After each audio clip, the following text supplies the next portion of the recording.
Au micro de RTL, ce samedi 18 février, Michel Boujena a réagi à l'accident de Pierre Palmade survenu le vendredi 10 février dernier. L'humoriste se dit terrifié par les agissements du comédien français de 54 ans. Le tableau de Pierre Palmade s'assombrit à mesure que passent les jours. Le vendredi 10 février, l'acteur de 54 ans provoquait un grave accident de la route. Sous l'emprise de drogue de synthèse, ce dernier s'est déporté, frappant de plein fouet une voiture qui se trouvait juste en face. À bord de l'autre engin, se trouvait une mère de famille enceinte qui a perdu son bébé, un enfant de 6 ans, et son père qui conduisait la voiture, actuellement à l'hôpital. Ce dernier a subi cette opération alors que son fils, désormais réveillé, est défiguré, et est alimenté par une sonde, a annoncé leur avocat, Mourad Batik, le mercredi 15 février sur BFM TV.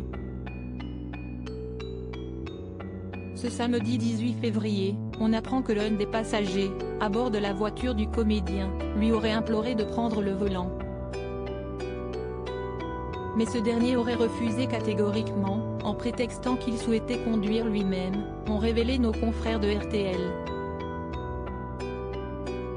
Michel Boujena horrifié par l'accident provoqué par Pierre Palmade vendredi 17 février, Pierre Palmade a été mis en examen pour homicide involontaire et blessure involontaire avec circonstances aggravantes.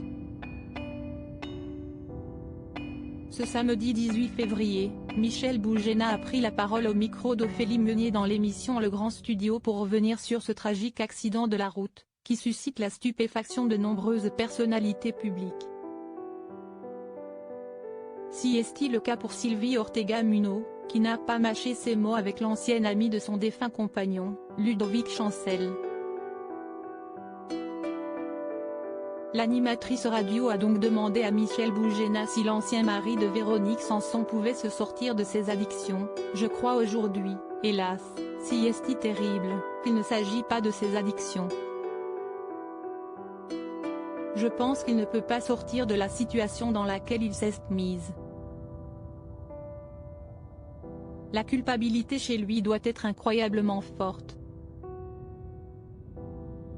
Je ne sais pas comment. Si est terrible, a-t-il expliqué.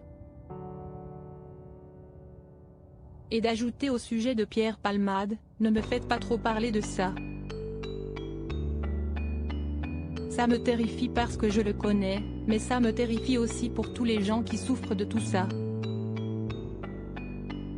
Les victimes et les responsables des accidents. Moi, j'ai fait beaucoup de routes dans ma vie et je me demandais pourquoi on n'arrêtait pas ces gens, a-t-il poursuivi, la voix tremblante.